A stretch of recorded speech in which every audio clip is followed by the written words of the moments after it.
It's time for Business Now. My name is Joy Doreen Bira. The private sector now agrees with government that indeed the Eurobond money actually arrived in the country. But the bone of contention is how the money was spent, as no impact from the 275 billion shillings has been felt in the economy. The members of the private society and civil society are now calling on the government to come clean on the expenditure of the Eurobond money. Phil Keitani has more.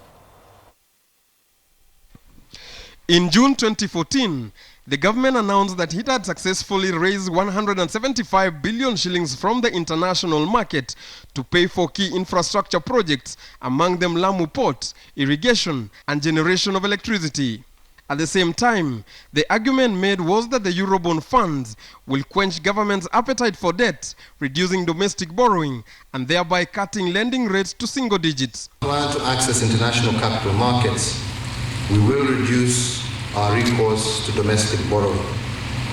Consequently, the government will review downward domestic borrowing plans for the next financial year. But 1 year down the line, talk of the Eurobond is all but rage, with politicians and economists alike questioning how the funds were spent, given the limited impact the $2.75 billion have had on the economy. If you're using more resources, or rather a greater share of your resources to pay your debt, it means you are going to have to sacrifice something else. Number of accounting anomalies which are important because there is questions. This is an accountability question. You need to your data has to be reliable, and a lot of some of the questions we are asking is because of very poor bookkeeping by the government. Government technocrats at Treasury have been at pains to convince the country that the Eurobond proceeds were spent prudently to retire the syndicated loan and also around the country. If you are saying the money is missing, then where did the central bank get these foreign exchange reserves, which is there? They have it in their books. So really, it's a little bit puzzling that the evidence are very clear. But we keep on, just raising this issue time and again. However, analysts have taken issue with the fact that the Treasury cannot pick a single project that the money was spent, instead passing the ball to ministries, which they claim were recipient of the money to account for its expenditure. This is our money.